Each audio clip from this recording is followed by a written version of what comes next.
Everyone,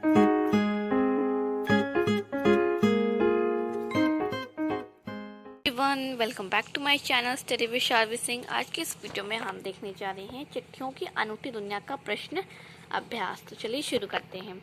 तो हमारा पहला क्वेश्चन है वो है कि पत्र जैसा संतोष फ़ोन या एसएमएस का संदेश क्यों नहीं दे सकता। हमने पाठ में पढ़ा था कि जो पत्र जैसा संतोष होता है वो फ़ोन और मैसेजेस नहीं दे सकते, लेकिन ऐसा क्यों। देखिए, पत्र जैसा संतोष फ़ोन या एसएमएस का संदेश नहीं दे सकता है क्योंकि पत्रों का आकार बड़ा तथा उनका अस्तित्व स्थायी होता है, जिन्हें भविष्य के लिए संभाल कर रखा जा सकता है। पत्रों में आत्मीयता, प्रेम तथा गहरा लगाव समाई रहता है। पत्रों को संग्रहित कर पुस्तक का आकार दिया जा सकता है, जबकि एसएमएस को नहीं। पत्र संदेश भेजने का सस्ता साधन है, जबकि एसएमएस महंगा साधन है। पत्र पाने वाले के पास कोई साधन होना आवश्यक नहीं है, पर एसएमएस पाने के लिए मोबाइल फ़ोन होना आवश्यक होता है। तो देखिए क्या बताया जा रहा है कि सबसे जो पहला पॉइंट बता रहा है कि जो पत्र है ना, उनका आकार होता है, उनका अस्तित्व होता है। अस्तित्व मतलब कि स्थायी होता है, जिसे हम संभाल कर रख सकते हैं, लेकिन हम एसएमएस को संभाल के नहीं रख सकते, मैसेज को संभाल के नहीं रख सकते। या तो वो हमसे डिलीट हो जाएंगे या कई दिनों का होने के कारण वो कहीं गुम हो जाते हैं, जो कि मिलते नहीं हैं। दूसरे में बताया जा रहा है कि जो पत्र है ना, वो प्रियजनों को बहुत अच्छा लगता है, उसमें हम अपनी पूरी भावना डाल देते हैं। लेकिन जो मैसेजेस हम करते हैं उसमें क्या होता है कि हम उसमें सिर्फ काम की बातें करते हैं। और बताया जा रहा है कि पत्रों को संग्रहित करें, मतलब पत्रों को कलेक्ट करके ना हम उसकी एक बुक भी बना सकते हैं, लेकिन एसएमएस को नहीं। और जो पत्र है ना, संदेश भेजने का सस्ता साधन है, लेकिन जो मैसेजेस करना, एसएमएस करना बहुत महंगा साधन होता है। और पत्र पाने वाले के पास कोई साधन होना आवश्यक नहीं है, लेकिन जब हम मैसेज करते हैं तो अगर आप मैसेज करोगे तो किसी को करोगे, लेकिन उसके पास अगर मोबाइल नहीं है आप कैसे करोगे, तो उसके लिए मोबाइल होना ज़रूरी होता है। तो इसलिए पत्र ज़्यादा संतोष हो, मतलब कि पत्र जैसे संतोष फ़ोन और एसएमएस का संदेश नहीं दे सकता है। अब आगे बढ़ते हैं। पत्र को खत, कागज, उत्तरम, चापू, लेख, कड़ित, पाती, चिट्ठी इत्यादि कहा जाता है। इन शब्दों से संबंधित भाषाओं के नाम बताइए। तो हमने चैप्टर में पढ़ा था कि पत्र को कई अलग अलग नाम से जाना जाता है, अलग अलग भाषाओं में। खत, कागज, उत्तरम, चापू, लेख, कड़ित, पाती, चिट्ठी। अब हमें बताना है कि कौन से भाषाओं से संबंधित है। देखिए, पत्रों को विभिन्न भाषाओं से में भिन्न भिन्न नामों से जाना जाता है, जो निम्नलिखित है। जैसे देखिए यहाँ पे लिखा है पत्र। पत्र हम संस्कृत में कहते हैं, कागज हम कन्नड़ में कहते हैं, कड़ित तमिल में, खत उर्दू में, उत्तरम जाबुले, ये तीनों नाम ना तेलुगु में बोले जाते हैं। और जो पाती है उसको हम हिंदी में बोलते हैं और चिट्ठी भी हम हिंदी में बोलते हैं। अब हमारा थर्ड क्वेश्चन है कि पत्र लेखन की कला के विकास के लिए क्या क्या प्रयास हुए, लिखिए। पत्र लेखन की कला का विकास हो, इसके लिए स्कूली पाठ्यक्रमों में पत्र लेखन को विषय के रूप में शामिल किया गया।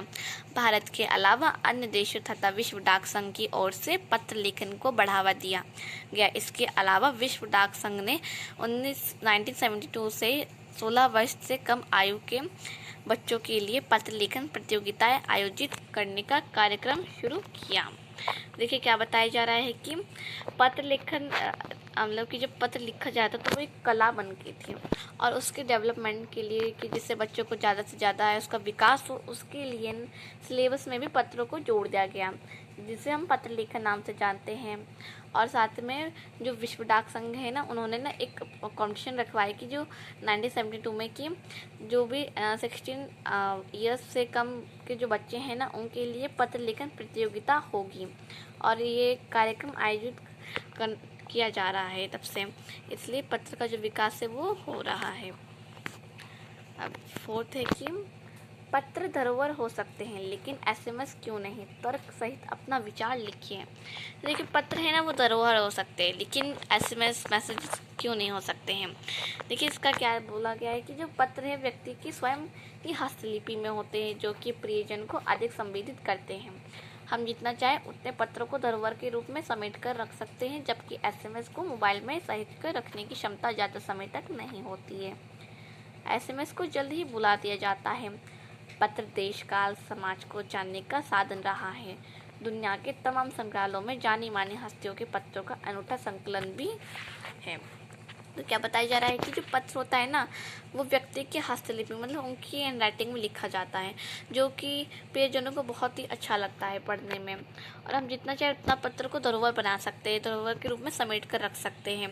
लेकिन एसएमएस को मोबाइल में सहेज कर मतलब संभाल कर नहीं रख सकते, उतनी क्षमता नहीं होती मोबाइल की, क्योंकि या तो वो डिलीटेड हो जाएंगे या फिर ज़्यादा दिन के होने के कारण वो गायब हो जाते हैं, मिलते ही नहीं हैं।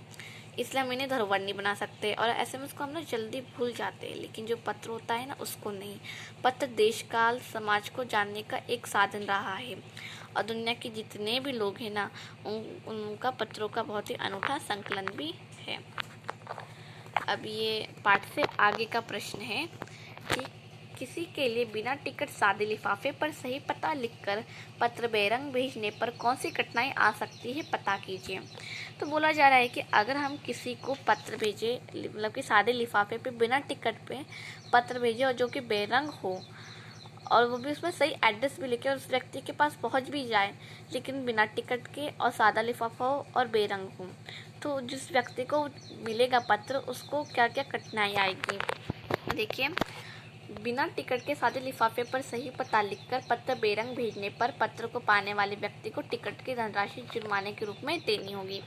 कि अगर ये पत्र जिसका भी एड्रेस लिखा है उसके वहाँ पहुँच जाए और अगर उस व्यक्ति को मिल जाए ना, तो उसको इस टिकट का जुर्माना देना होगा।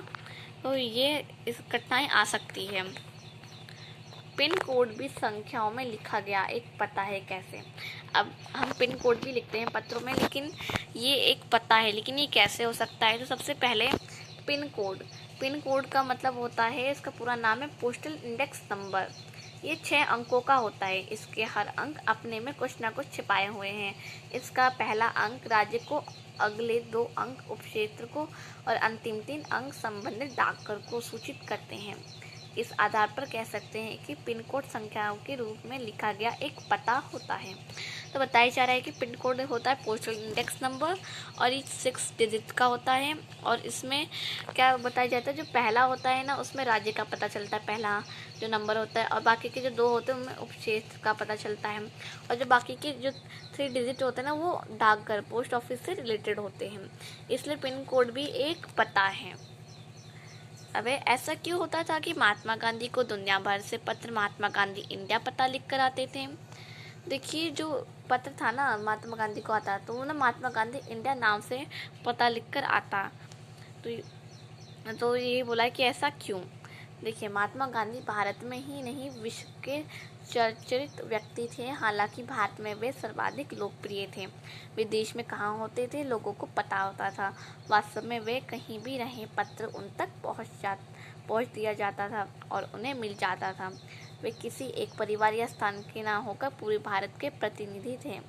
इसके लिए महात्मा गांधी इंडिया पता लिखकर उन्हें पत्र भेजा जाता था। तो महात्मा गांधी जी बहुत लोकप्रिय थे, और जहाँ जो भी पत्र आता ना वो उनके पास पहुँच जाता, और हर किसी को पता होता महात्मा गांधी जी कहाँ हैं। वो एक परिवार या एक स्थान के ना होकर पूरे देश के थे, पूरे भारत के प्रतिनिधि थे। इसलिए जो पत्र आता था ना वो महात्मा गांधी इंडिया नाम से लिखकर आता था। अब आ रहा है हमारा भाषा की बात। तो चलिए इसके क्वेश्चंस देखते हैं। जो पहला है वो है कि किसी प्रयोजन विशेष से संबंधित शब्दों के साथ पत्र शब्द जोड़ने से कुछ नए शब्द बनते हैं, जैसे प्रशिक्षित पत्र, समाचार पत्र।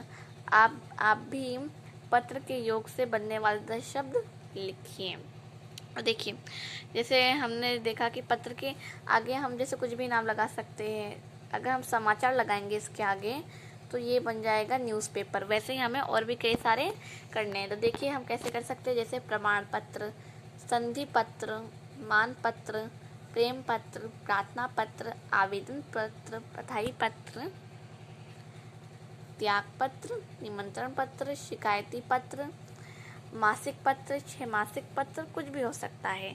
तो सबको उसके आगे कुछ लिखना है। चलिए अब दूसरा देखते हैं, और ये हमारा लास्ट क्वेश्चन है इसका कि व्यापारिक शब्द व्यापार के साथ एक प्रत्यय के योग से बना है प्रत्यय के योग से बनने वाले शब्दों को पाठ्य पुस्तक में खोज कर लिखिए। तो देखिए ये शब्द बने हैं ना, वो एक प्रत्यय लगा के बने हैं। जैसे व्यापारिक, व्यापारिक में कौन सा प्रत्यय आ रहा है? एक। अब सबसे पहले प्रत्यय क्या होता है? जो शब्दों के अंत में इस्तेमाल होने वाला शब्द होता है उसको हम प्रत्यय कहते हैं, और जो आगे होता है उसको हम उपसर्ग कहते हैं। तो अब हमें भी ऐसे ही शब्द लिखने हैं जो कि जिसके लास्ट का जो प्रत्यय है वो एक हो। चलिए देखते हैं। पाठ्य पुस्तक से खोजे गए एक प्रत्यय युक्त शब्द है समाज प्लस एक सामाजिक, जीव प्लस एक जैविक, रसायन प्लस एक रासायनिक, परिश्रम प्लस एक पारिश्रमिक, अंतर प्लस एक आंतरिक, पुराण प्लस एक पौराणिक, प्रकृति प्लस एक प्राकृतिक, अर्थ प्लस एक आर्थिक, अध्यात्म सर्वजन प्लस, जैसे कई सारे आप भी लिख सकते हैं, जैसे सर्वजन प्लस एक सार्वजनिक, अध्यात्म प्लस एक आध्यात्मिक, स्वभाव प्लस एक स्वाभाविक, इतिहास प्लस एक ऐतिहासिक, प्रारंभ प्लस एक प्रारंभिक। तो जो आप इसके देखेंगे ना, तो इसका जो भी प्रत्यय आ रहा है ना लास्ट में, वो क्या आ रहा है? वो आ रहा है एक। तो ये था हमारा क्वेश्चन आंसर। होप की वीडियो हेल्पफुल है। If the video is helpful for you, so please like and subscribe my channel, and thank you.